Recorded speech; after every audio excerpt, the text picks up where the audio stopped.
بالله من الشيطان الرجيم. بسم الله الرحمن الرحيم. كانوا لا يتناهون عن منكر فعلوه لبئس ما كانوا يفعلون. سبحان ربك رب العزة عما يصفون وسلام على المرسلين والحمد لله رب العالمين. محترم بھائیوں، بزرگوں،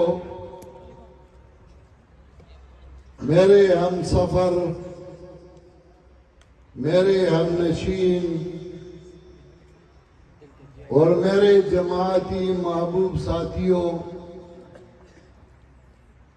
رات کا اکثر حصہ گزر چکا، آپ سب تک ہی ہوئے ہیں. بیانات علماء کرام کے آپ سب نے سنے. دربار خداوندی میں دعا گو ہوں کہ مجھے اور آپ کو اللہ تعالیٰ اس پر عمل کرنے کی توفیق عطا فرمائے. میرے بھائی مولانا عصمت اللہ ملتانی صاحب، مولانا عزرایات صاحب، ہمارے بزرگ مولانا افضل فانی صاحب اور امیر صوبہ پنجاب مولانا فرید احمد حقانی صاحب، ہمارے صوبہ پنجاب کے ناظم اعلیٰ مولانا ولی اللہ جاجروی صاحب اور دیگر علماء کرام کے بیانات میں نے سنے. مجھے بہت خوشی ہوئی. جو خواب میں دیکھ رہا تھا آج میں نے اس کی تعبیر بھی دیکھ لی. سن 1987 میں مجھے جماعت کی بزرگوں نے ایک ذمہ داری سونپی، مجھے امیر بنایا گیا. تو میں سوچ رہا تھا کہ میں نوجوان ہوں. اس وقت نوجوانی تھی، کالی داڑھی تھی. تو میں سوچ رہا تھا کہ اتنا بڑا بوجھ میرے کندھوں پہ ڈالا گیا اور میں اس کا قابل اپنے آپ کو نہیں سمجھتا تھا. میں ہمیشہ اللہ تعالیٰ کے دربار میں دعائیں مانگ رہا تھا کہ اللہ تعالیٰ آپ نے وعدہ کیا ہے لا یکلف اللہ نفسا الا وسعہا. یہ بوجھ بہت بڑا ہے. میں ناتوان ہوں، کم علم ہوں، کمزور ہوں، ناتجربہ کار ہوں. یہ بوجھ تو میں اٹھا نہیں سکتا. اللہ تعالیٰ یا اس بوجھ کو میرے لیے ہلکا کر دے یا مجھے اللہ تعالیٰ توفیق دے کہ میں ان علماء کرام، ان بزرگوں اور ان ساتھیوں کا جو مجھ پہ اعتماد ہے میں اس پہ پورا اتروں. پھر میں منصوبی بنا رہا تھا کہ کون سی منصوبی ہوں گی جس کی وجہ سے یہ جماعت ترقی کرے گا اور جماعت ترقی کی راہ پہ گامزن ہوگا.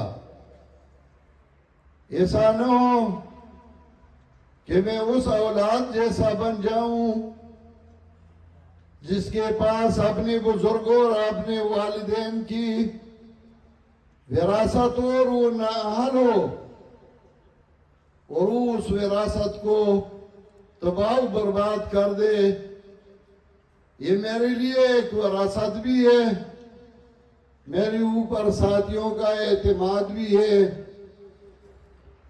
تو میں ہمیشہ سوچ رہا تھا، ایک موقع آیا کہ میں نے یہ سوچا کہ جماعت کی ترقی کے لیے یہ ضروری ہے کہ میں نوجوانوں کو منظم کر لوں، ان کو میں تربیت دوں، اور 15 سال بعد یہ بڑے ہو کر ان کا تجربہ بھی ہو جائے گا اور یہ جماعت کو بڑی آسان طریقے سے چلائیں گے. تو میں نے نوجوانانی توحید و سنت بنائی، وہ میں نے بنائی تھی اور کسی نے نہیں بنائی. اور میں نے اس کے لیے اس وقت امیر کو صوبہ KP سے لیا، مولانا مصباح الدین شہید رحمہ اللہ، اور اس کے لیے ناظم اعلیٰ صوبہ پنجاب سے میں نے بنایا مولانا شاکر محمود رحمہ اللہ تعالی. دونوں نوجوان تھے، آج اللہ کے دربار میں پہنچ چکے ہیں، اور ان کو آہستہ آہستہ میں تربیت دے رہا تھا. صوبہ KP میں نے امیر بنا دیا مولانا شمس الہادی صاحب کو، جو سامنے بیٹھے ہیں. اور اسی طرح میں نے ہر صوبے میں نوجوانوں کو منظم کرنا شروع کیا. جب میں نے ان کو منظم کرنا شروع کیا تو بہت سارے ایسے ساتھی تھے جن کا میں نام لینا مناسب نہیں سمجھتا، لیکن انہوں نے روڑے اٹکائی، مجھے کام کرنے سے منع کر رہی تھی، نوجوانوں کو منظم کرنے سے منع کر رہی تھی.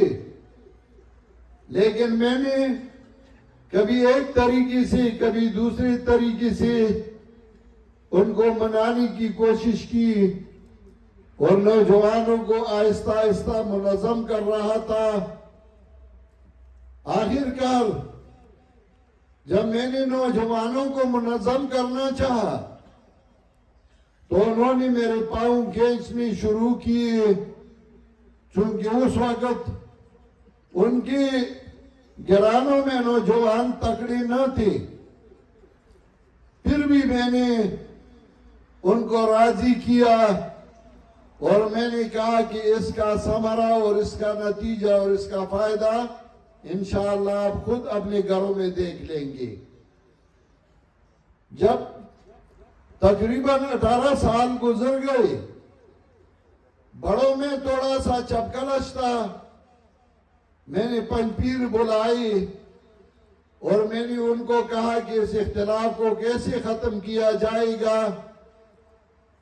تو ان بڑوں نے مجھے کہا کہ نوجوانان توحید و سنت کو ختم کر دو، بس اتفاق بن جائے گی.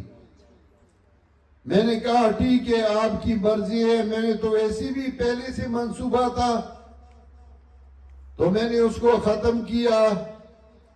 اور جب میں نے ختم کیا تو پھر صوبہ پنجاب کے کچھ احباب جن کا میں اب بھی احترام کرتا ہوں اور میرے دل میں ان کا احترام ہے، میں کبھی بھی ان کے بارے میں نہ نازیبا الفاظ بول سکتا ہوں، نہ ان کی بے عزتی کر سکتا ہوں، نہ ان کی دشمنی اور مخالفت کر سکتا ہوں. لیکن انہوں نے میری بات نہیں مانی اور مجھے کہا کہ پنجاب میں چھوڑ دو نوجوانان توحید و سنت کو تاکہ کام کرتا رہے. اسی حالت میں KP میں بلوچستان میں اور سندھ میں ہم نے نوجوانانی توحید و سنت کو ختم کیا، اور ان نوجوانوں کو میں نے بڑی جماعت میں لائی، جیسا کہ مولانا شمس الہادی جو بیٹھے ہیں، وہ نوجوانانی توحید و سنت کے پی کے کا امیر تھا، تو میں نے اس کو صوبہ کے پی کے میں ناظم اعلیٰ جنرل سیکرٹری بنا دیا، اور امیر میں نے مفتی سراج الدین صاحب کو بنا دیا۔ اب الحمدللہ جماعت چل رہی ہے، جماعت ترقی کے راہ پہ گامزن ہے اور دن بدن ترقی کر رہا ہے، لیکن پنجاب میں نوجوانانی توحید و سنت کو دوبارہ بنا دیا گیا، میری بات کو ٹال دیا گیا۔ اسی حالت میں مولانا قاضی عصمت اللہ صاحب قلعہ دیدار سنگھ والی ہماری جمعیت کی امیر تھی، صوبہ پنجاب کی، وہ فوت ہو گئی، اللہ کی رحمت ہے ان پہ۔ ان دنوں میں مکہ معظمہ میں تھا، مجھے پتہ لگا کہ ادھر اجلاس بلایا جا رہا ہے اور صوبہ پنجاب کے لیے امیر بنایا جا رہا ہے، تو میں نے ادھر سے اپنے ساتھی، اپنے بھائی بندیالوی صاحب کو فون کیا کہ آپ تھوڑا صبر کریں، میں آ رہا ہوں، اور جب میں آؤں تو آپ جماعت کو بنا دیں، اس کے لیے امیر بنا دیں۔ مجھے پتا تھا کہ اس جماعت کا نقصان کیا ہوگا جو میرے عدم موجودگی میں بنے گی، لیکن پھر بھی وہ مجبور تھا یا دوسری مجبور تھی، انہوں نے تنظیم بنایا اور امیر بنا دیا اور سب کچھ بنا دیا۔ میں نے بہتر سمجھا کہ میں اگر ضد پہ کھڑا ہو جاؤں یا مقابلہ پہ آؤں مناسب نہیں ہے، جماعت کے لیے نقصان دہ ہے، تو میں نے مان لیا اور میں نے کہا ٹھیک ہے، جو کچھ آپ نے کیا میں اس پہ راضی نہیں ہوں، لیکن پھر بھی اگر کام ہو جائے اور جماعت ترقی کرے تو میں اس پہ خوش ہوں۔ جماعت کے لیے امیر ایسا ہونا چاہیے جو سمجھدار ہو، جو عالم ہو، جو جماعت کے اصول اور جماعت چلانے کے گر جانتے ہو۔ اگر جماعت کے لیے آپ ایسا امیر بنائیں جیسا کہ مٹی کا جو کوزہ ہوتا ہے، لوٹا ہوتا ہے، جس کا سر ہو اور اس میں دماغ نہ ہو، جس کا پیٹ ہو اور اس میں کلمی نہ ہو، اور جس کا منہ ہو اور اس میں زبان نہ ہو، تو وہ کام نہیں کر سکتا۔ بہرحال میں ان کے ساتھ چل رہا تھا اور بار بار میں ان کو یہ کہہ رہا تھا کہ آپ صوبہ پنجاب کی اجلاسیں بلاتے رہیں، کام کرتے رہیں اور جماعت کو منظم کر لے، لیکن صوبہ پنجاب میں وہ جماعت جس کو ہمارے اسلاف نے بنایا تھا وہ زوال کی طرف جا رہا تھا اور اس کا کوئی پوچھنے والا نہ تھا، گویا کہ اس کا کوئی وارث نہ تھا۔ بہرحال میں سوچ رہا تھا، پھر جماعت کی 3 جھنڈی تھی مختلف قسم کی۔ اس وقت افغانستان میں اشاعت توحید و سنت کا جھنڈا ایک قسم کا تھا، نوجوانوں کا دوسری قسم کا تھا، بڑوں کا تیسری قسم کا تھا، اور میں نے دل میں منصوبہ بنایا تھا کہ ایک وقت آئے گی کہ میں جماعت کے بڑے بڑے اجتماعات بنا دوں گا، اگر اس میں 3 قسم کی جھنڈی ہو تو لوگ یہ سمجھے گی کہ 3 جماعتوں کا اتحاد ہے۔ تو میں نے جماعت کے لیے ایک جھنڈا بنا دیا جو کالا تھا اور درمیان میں سفید تھا، لیکن ساتھیوں نے کچھ ساتھیوں نے پھر مخالفت شروع کی اور 10 سال تک میں محنت کرتا رہا لیکن کسی نے میری بات کو نہ مانا. آخر کار میں نے سب کو بلایا. راولپنڈی میں اجلاس تھا اور میں نے ان کو کہا کہ آپ جو چاہے ایجنڈا بنا دے, چلے میرے والا نہ مان لے, جو آپ بناتے ہیں بنا لے تاکہ جماعت منظم ہو اور جماعت میں اتحاد و اتفاق ہو. انہوں نے جو ایجنڈا بنایا اس میں 3 اور رنگ ڈالی جو ساتھیوں کے لیے بنانا بڑا مشکل تھا, اور مشکل بنا دیا صرف اس لیے کہ میری بات کو ٹال رہے تھے اور میری بات کو نہیں مانتے تھے. پھر بھی میں نے کہا چلے یہ بڑے ہیں, میں ان سے چھوٹا ہوں, میں ان کا تابعدار بن کے میں تابعداری کروں گا, لیکن جماعت چلانا ہے یہ ایک ذمہ داری ہے اور میرے ذمہ انہوں نے ڈالا ہے. لیکن پھر بھی صوبہ پنجاب میں وہ تنظیم نہیں چل رہی تھی جو میں چاہتا تھا, اور جس کی ترتیب میں چاہتا تھا اسی ترتیب پہ نہ تھا, سارا ترتیب غلط تھا. ایک مثال پیش کرتا ہوں. پہاڑی علاقہ میں ایک گھر میں مہمان آئے, 3 مہمان تھے, اس گھر میں 2 چارپائی تھی. مہمان 3 اور چارپائی 2 تھے.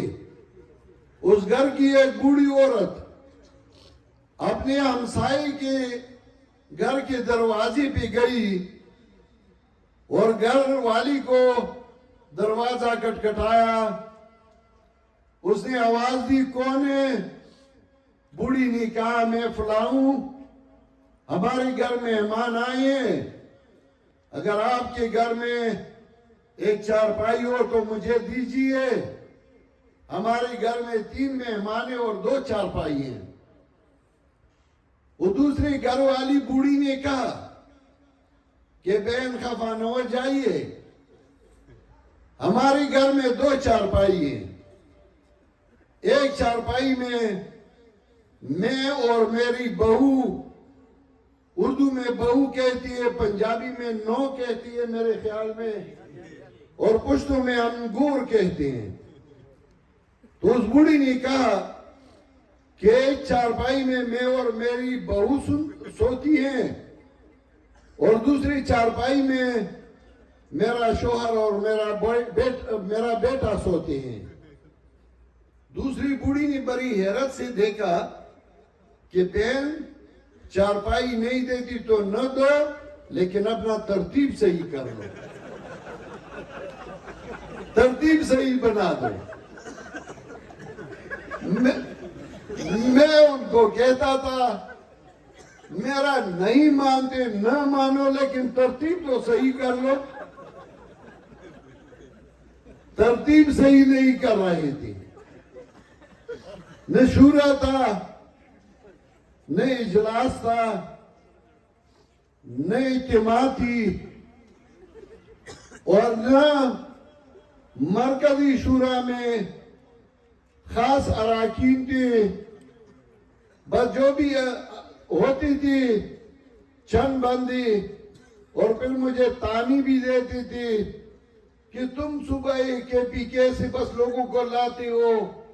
میں پھر بھی اس کو برداشت کر رہا تھا, لیکن اچانک اعلانات شروع ہو گئے کہ ہم نے جماعت سے مولوی عصمت اللہ کو نکالا, ہم نے جماعت سے مولانا حضرات کو نکالا. میں سوچ رہا تھا جیسا کہ مولانا عصمت اللہ صاحب نے پہلے بتا دیا, میں سوچ رہا تھا کہ میں ایک باپ کی جگہ بھی ہوں. میرے بیٹوں کو, میرے بھائیوں کو کوئی گھر سے نکالتا ہے اور بغیر جرم کے نکالتا ہے, اور میں اس میں چپ رہوں تو قیامت کے دن مجھے تو جواب دینا پڑے گا. کانوا لا یتناہون عن منکر فعلوا لبئس ما کانوا یفعلون. اس آیت میں ایک جگہ فرمایا لبئس ما کانوا یفعلون اور دوسری جگہ فرمایا لبئس ما کانوا یصنعون. امام نصفی رحمہ اللہ نے لکھا ہے ھذا ذم للعلماء والاول للعامہ. چونکہ عوام غلط کام کر رہی تھی تو ادھر فرمایا لبئس ما کانوا یفعلون.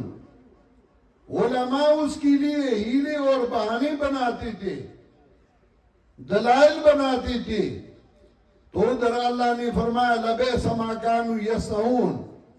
اور مدارک نے لکھا ہے کہ وفی دلیل علی ان ترک النہی عن المنکر من العزائم.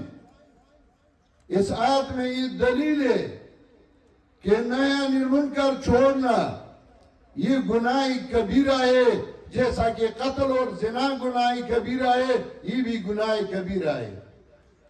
اب میں حیران ہوا تو میں نے اعلان کیا کہ ان کو کوئی بھی جماعت سے نہیں نکال سکتا اور یہ جماعت کے اراکین اور جماعت میں رہیں گے.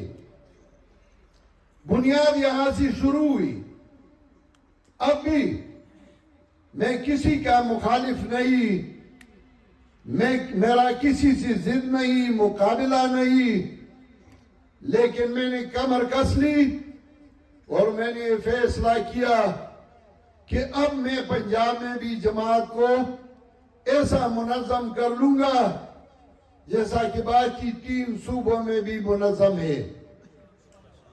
صوبہ سندھ میں اجتماع ہو رہا تھا، صوبہ بلوچستان میں صوبہ سطح پہ اجتماع ہو رہا ہے، اور صوبہ کے پی کے میں تو آپ سب نے دیکھا ہے کہ اجتماع ہو رہا ہے.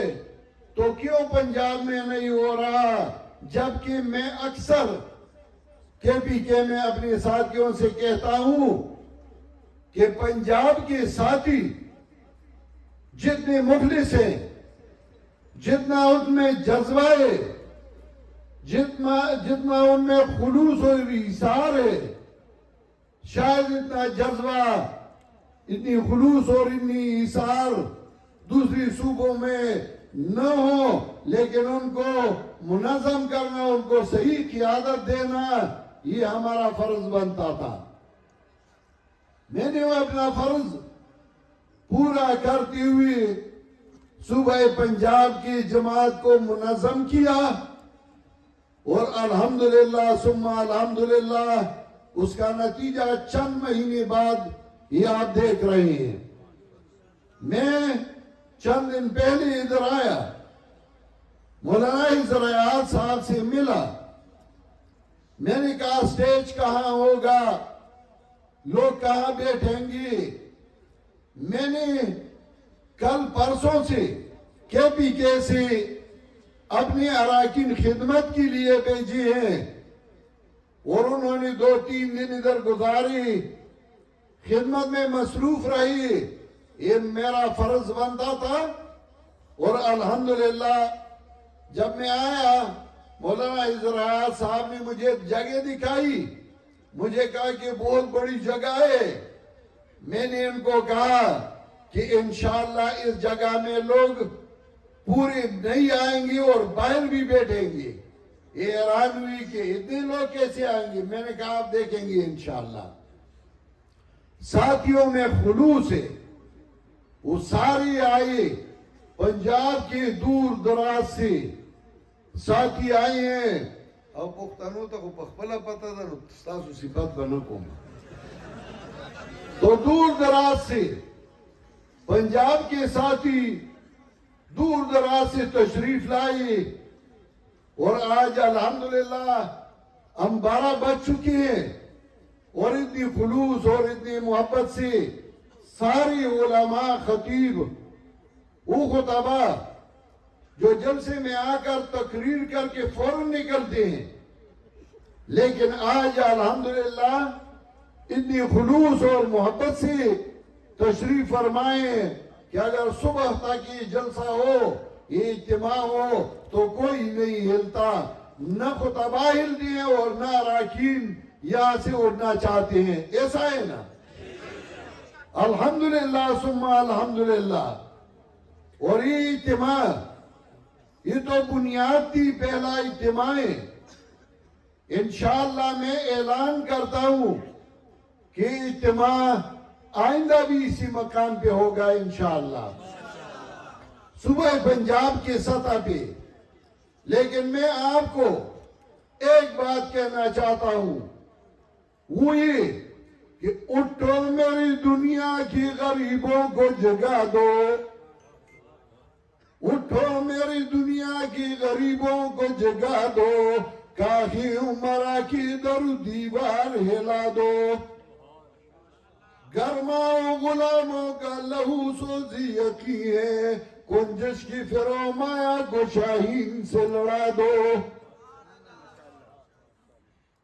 کنجش کی فرمایا کو شاہین سے لڑا دو. جس کھیت سے دہقان کو میسر نہ ہو روزی، اس کھیت کے ہر خوشائی گندم کو جلا دو.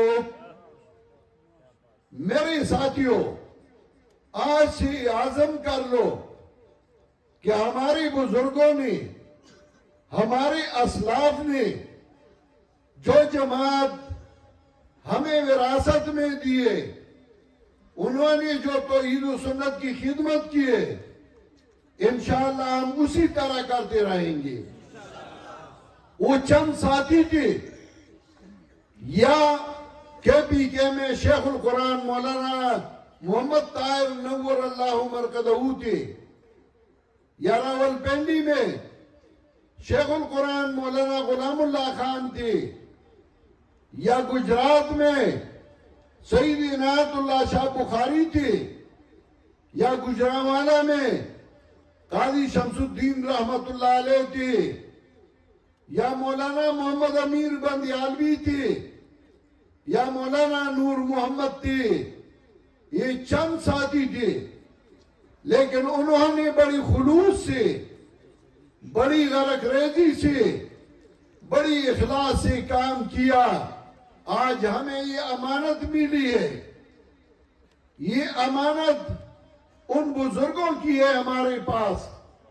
اگر ہم میں اہلیت نہ ہو اور اس امانت کو ہم نے برباد کر دیا تو قیامت کے دن جو جواب دینا ہے، آج اس جواب کو تیار کر لو. اور اگر کام کرنا ہے تو اسے نہیں ہو سکتا کہ صاحبزادے ہوں یا صاحب حق ہوں یا مولوی زادے ہوں یا پیر زادے ہوں اور کام وہ نہیں کرتا اور پھر بھی ہم ان کی تابعداری کریں. نہیں، اگر میں اس جماعت کے ساتھ خلوص کے ساتھ کام نہ کروں، جماعت کی خدمت نہ کروں، صحیح طریقے سے نہ کروں، آپ کو میں خدا کی قسم دیتا ہوں کہ میری منہ پہ تھوک لو اور مجھے باہر نکال دو اس جماعت سے. یہ جماعت اللہ تعالیٰ کی مہربانی ہے. اس جماعت کے اصل مقاصد وہ اللہ کی توحید کی اشاعت ہے. اس جماعت کے اصل مقاصد پیغمبر پاک کی سنت کی اشاعت ہے. اس جماعت کے اصل مقاصد شرک و بدعت کی تردید ہے. اس جماعت کا اصل مقصد اللہ کی کتاب قرآن کریم کی دروس ہے. اس جماعت کا اصل مقصد مسلمانوں کے ملک میں اللہ تعالیٰ کی قرآن کریم کی قوانین نافذ کرنی ہے، اور ایسے انداز میں کہ پرامن انداز میں اس کے لیے جدوجہد کرنا ہے. آپ سے میں یہ وعدہ لیتا ہوں کہ آپ اس مشن میں ہمارا ساتھ دیں گے، ہمارے ساتھ کھڑے ہوں گے، ہمارا تعاون کریں گے، ہمارے ساتھ انشاءاللہ اسراء پہ گامزن ہوں گے، ہمارے ساتھ چلیں گے. انشاءاللہ ہم جماعت کو منظم کر کے چھوڑ دیں گے. ہم جماعت کو انشاءاللہ اسی طرح چلائیں گے. ہم جماعت میں کسی کا لحاظ نہیں کریں گے اور اس جماعت کو انشاءاللہ ترقی کی راہ پہ گامزن کر دیں گے. میں دربار خداوندی میں دعا کروں کہ جو لوگ اس جماعت میں صحیح طریقے سے کام کرتے ہیں اللہ تعالیٰ ان کو اور بھی توفیق دے. اللہ تعالیٰ ہم ان لوگوں کی شر سے بچائے جو اس جماعت کو نقصان پہنچا رہے ہیں. وآخر دعوانا ان الحمدللہ رب العالمین. اللہ تعالیٰ کی دربار میں دعا گوں کہ اللہ تعالیٰ آپ سب کو بخیر و عافیت اپنے گھروں کو پہنچائے. ہمارے جتنے بزرگ ہمارے جتنے اسلاف فوت ہو چکے ہیں اللہ تعالیٰ ان کی مغفرت فرمائے. ہماری جتنی ساتھی فوت ہو گئے ہیں اللہ تعالیٰ ان کی مغفرت فرمائے. جتنے ساتھیوں نے تکلیف کی دور دراز سے آئے پوری دن اور رات گزاریا اللہ تعالیٰ ان کے سارے اعمال کو قبول فرمائے. اللہ تعالیٰ ان کی سارے حاجتیں پورا فرمائے اور انشاءاللہ ہم اس جماعت کو آگے لے جائیں گے. ہم دربار خداوندی میں دعا گو ہے کہ ہمیں اپنے نصرت سے نوازے اپنے تعاون سے نوازے اور اللہ تعالیٰ ملک پاکستان کو امن کا گہوارہ بنا دے. وصلی اللہ تعالی علی خیر خلقی محمد و آلہ و صحبہ اجمعین برحمتک یا ارحم الراحمین.